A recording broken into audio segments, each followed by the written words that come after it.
Aujourd'hui nous fêtons l'Épiphanie, ce jour où les mages, en suivant l'étoile, sont venus adorer l'enfant Jésus à Bethléem et lui ont offert de l'or, de l'encens et de la myrrhe. On peut retrouver ce récit dans l'Évangile de saint Matthieu, au chapitre 2, du verset 1 à 12. Mais aujourd'hui, pour entendre ce récit de manière un peu renouvelée, je laisse la parole à la Vierge Marie. L'étoile, par son scintillement muet, disait à tous « Celui qui est venu pour vous sauver est né. Venez l'adorer et le reconnaître comme votre sauveur. » Mais ô ingratitude humaine, seulement 3 personnes se sont montrées attentives. Sans s'arrêter aux souffrances et aux difficultés, elles se sont mises en route en suivant l'étoile. Tout comme une étoile guidait ces personnes, mes prières, mon amour, mes soupirs et mes grâces, dans le but de faire connaître le céleste bébé attendu depuis tant de siècles, descendirent dans leur cœur comme autant d'étoiles, illuminèrent leur esprit et guidèrent leur intérieur, de telle sorte que même s'ils ne connaissaient pas encore celui qu'ils cherchaient, ils l'aimaient et ils accéléraient leurs pas pour le trouver. Mon enfant chéri, mon cœur maternel se réjouissait de la loyauté et des sacrifices de ces 3 personnes, voulant connaître et adorer mon Fils. Cependant, je ne peux pas te cacher une souffrance secrète de mon cœur. Seulement 3 sont venus. Dans l'histoire des siècles, combien de fois j'ai vécu cette souffrance et subi cette ingratitude humaine. Mon Fils et moi ne faisons rien d'autre que de faire se lever des étoiles plus belles les unes que les autres, pour appeler les uns à connaître leur Créateur, d'autres à la sainteté, d'autres à se relever du péché, d'autres à un sacrifice héroïque, etc.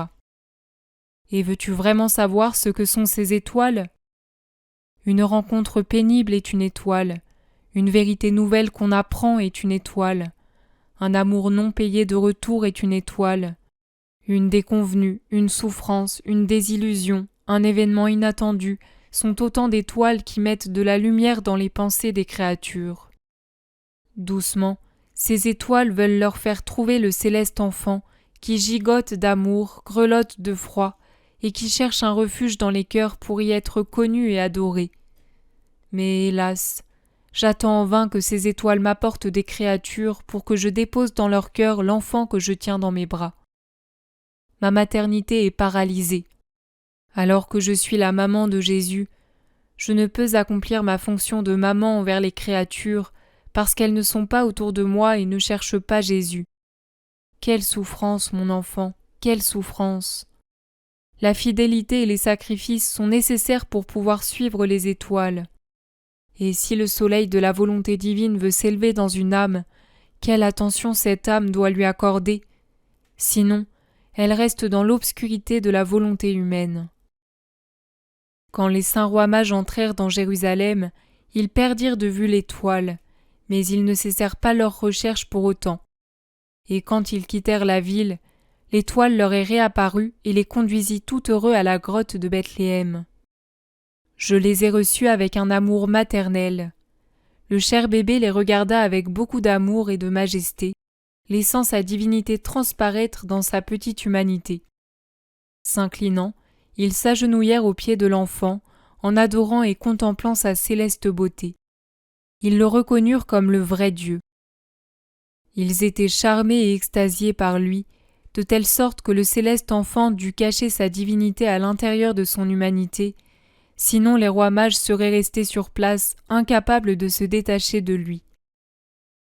Quand ils furent sortis de leur extase, pendant laquelle ils avaient offert l'or de leur âme, l'encens de leur foi et de leur adoration, et la myrrhe de tout leur être et de tout sacrifice que Jésus attendait d'eux, ils offrirent des cadeaux visibles, or, encens et myrrhe. Mais cela n'était pas suffisant pour mon amour maternel. J'ai voulu déposer le doux enfant dans leurs bras. Oh, avec quel amour ils l'embrassèrent et le pressèrent sur leur cœur. Ils sentirent en eux-mêmes le paradis anticipé. Par cet acte, mon Fils invita toutes les nations païennes à la connaissance du vrai Dieu et disposa les bienfaits de la rédemption pour tous. Il se constitua roi de tous les gouvernements, en gouvernant sur tous avec son amour, ses souffrances et ses larmes. Dominant tout, il mit le royaume de la volonté divine à la disposition de toute la terre. et moi, ta maman, je voulus être le premier apôtre. J'instruisis les mages, je leur racontai l'histoire de mon fils et leur parlai de son amour ardent. Je leur recommandai de le faire connaître à tous. Prenant la première place en tant que mère et reine des apôtres, je les ai bénis et les ai fait bénir par mon cher bébé. Ensuite, heureux et en larmes, ils partirent pour leurs régions respectives. Mais je ne les laissai pas vraiment, je les accompagnai de mon affection maternelle et leur faisais ressentir Jésus dans leur cœur. Oh, comme ils étaient heureux! Ces paroles de la Vierge Marie viennent des écrits de Luisa Picaretta. Pour terminer cette vidéo, avec les mages, offrons à l'enfant Jésus l'or de notre âme et de notre volonté, l'encens de nos prières et de notre vie spirituelle, et la myrrhe de toutes nos souffrances.